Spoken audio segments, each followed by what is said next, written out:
All right, so if you're clicking on this video, you're probably going through a breakup. And so first and foremost, I want to say that I'm sorry and I know what you're going through. Breakups are something that make us incredibly confused around the time that they're happening, and then months later seem to make perfect sense, and maybe you might even agree with them. So if you're going through a breakup, this is going to be a good video for you to listen to, and we're going to try to achieve two things here. Number one is clarify why the breakup probably happened, and number two is what to do about it. So let's start with number one. And bear with me, because there's no way for me to predict why your particular situation happened, so I'm just going to talk about what I normally see. So normally, this is the scenario that I tend to see. You have two people who are dating for, let's say, 2 years. The exact number doesn't matter. It can be 8 months, it can be 6 months, it could be 10 years. But they've been dating for a period of time, and one or both people settled into the relationship. So they're hanging out, everything's great, but maybe the dates or the uniqueness or the novelty of the relationship has worn off. Simply put, you got comfortable, you got happy. And while that's great for a period of time, if we're not careful and we don't date our partner and perhaps we become a little too overly reliant on them for our own happiness, what tends to happen is that one or both people start to get a little testy. They start to pull away. And this isn't always going to happen, but you'll see it a lot of the time happening if you are in maybe the mid-20s. That's generally what I tend to see. And so you begin noticing some hot and cold behavior, some distance with your partner. Now, you are used to one set of behavior from them, and you're seeing a whole nother set of behavior happening now. So you're vigilant to that. And what tends to happen? You say, hey, something wrong, something I do? And they'll generally say, no, everything's fine. Or in other instances, they just come right out and say what's going on. And you have this moment of confusion if they don't. And you're thinking, okay, your behavior is saying that things aren't fine, but your lips are saying that things are fine. So I have no reason to doubt you. I'll just let this quietly fester in the form of anxiety. But then anxiety tends to win. You bring it up again and again and again. And what they weren't telling you during this time is that they were becoming increasingly frustrated because they were beginning to feel trapped and smothered in the relationship. Like I said earlier, this is the feeling of you maybe relying on them for your happiness and not having many things outside the relationship to focus on that can build up that happiness, that can make you happy. This can be things like hanging out with your friends, maybe going to the gym, having a routine outside of your partner so you can get some space from them, because space is where love grows. And I think for most people, they think, well, no, you spend time with them, right? That's how their connection gets stronger. You want to think of this as water and sunlight, if this is a plant. And so if water is closeness, sunlight is distance. And if you have too much or not enough of either, the relationship won't thrive. So your partner's been feeling trapped and smothered, and they either did communicate, or maybe they communicated poorly, or maybe they didn't communicate at all. And they're pulling away. You're not used to seeing this behavior from them, and so you're starting to get more and more anxious and probably doing things to get their attention or to return them to that baseline behavior that you're used to. Now, what does that do? Well, that kicks the relationship into overdrive, because now they're feeling even more trapped and even more smothered, which is why most relationships tend to end. Now, finally, the breakup happens, and they'll say things like, it's not you, it's me, or I love you, but I'm not in love with you.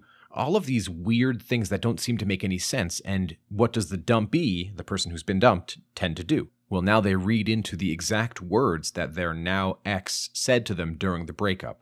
They beg and plead and say, is there any way we can work this out? Or they look for mind reading on websites like Reddit or YouTube or Quora. They're basically reaching out in any direction to reestablish that sense of closeness, that sense of connection, because that's the oxygen that kept the relationship alive, and we're panicking to get that thing back. In more extreme examples, you'll see people writing handwritten letters or doing grand gestures like showing up to their partner's work with a wedding ring and proposing on the spot.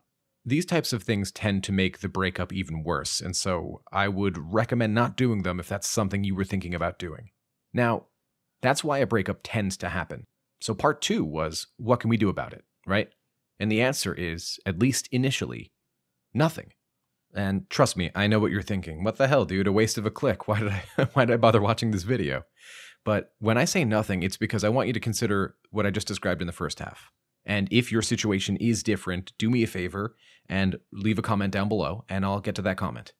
But if you think about the scenario I described, the dumpee smothered the dumper to the point where the dumper wanted to get away from the dumpee, right? In other words, they felt trapped and smothered.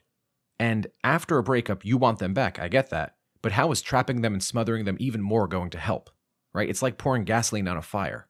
And you might immediately agree with the sentiment. Okay, fine, leave them alone. But how do I stop myself from reaching out? After all, they're all I can think about, and time feels like it's slowing down, so every day feels like a year. How can I stop myself from reaching out, checking their social media, wanting to know what they're doing, talking to their mutual friends? How can I stop myself? And there is a degree of discipline called for here.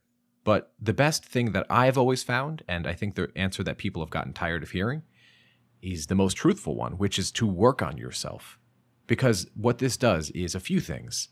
Number one, it's taking this time, this immense amount of free time and sadness, and channeling it into something that's going to pay dividends back to you. Meaning even if your ex does come back, or even if they don't come back, you took this time, you took these emotions, and you used them for your own benefit. There was a purpose to this. You made the purpose. Now you might be asking, okay, fine. What should I work on? What does work on yourself even mean, right? And it's a personal question, because what I think I need to work on for me might be entirely different than what you need to work on for you. So I think a little introspection is called for here, and asking yourself, what don't I like about myself? There's a few things I could work on.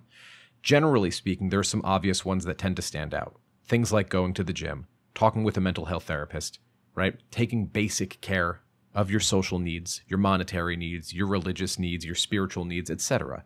And just lining those up in a row and saying, well, what would be obviously healthy for me? What behavior could I change right now that would probably be pretty good for me? And during this time, you may think, well, I'm just doing it for my ex. I'm just doing it to win them back, but fine, whatever. Sure, at first, that's fine. You're going through a breakup, and you should expect for a period of time, you're going to be sad.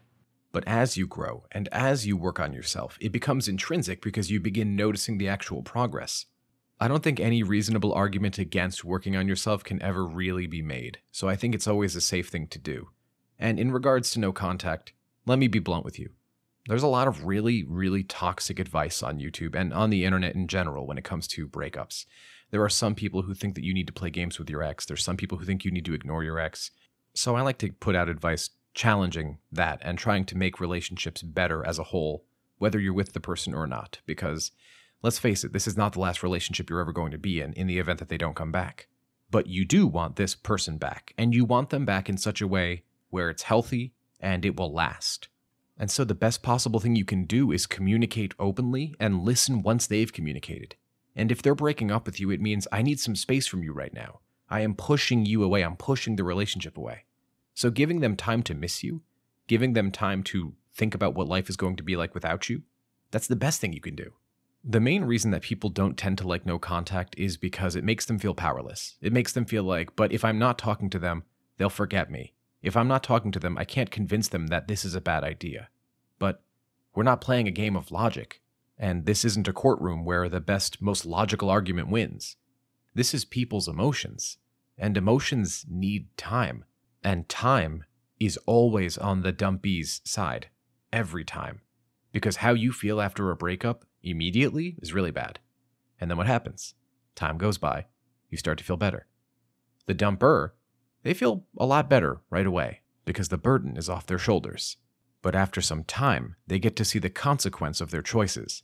I've been doing this for many years on YouTube, and people will often ask me questions they know there's no way I can answer. So let me set the record straight here. I have no idea if your ex is going to reach out.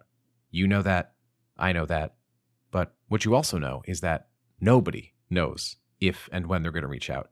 Nobody knows what they're thinking. And beware people who tell you they do. But if you take this time and focus on yourself and stay in no contact, no matter what happens next, you win. I hope this video was helpful. If it was, do me a favor. Subscribe, hit like, leave a comment, and thank you for that. I do personal coaching, and if you want to come work with me, my website is thelovechat.net/coaching, and it's in the description down below. Give yourself time. You got this.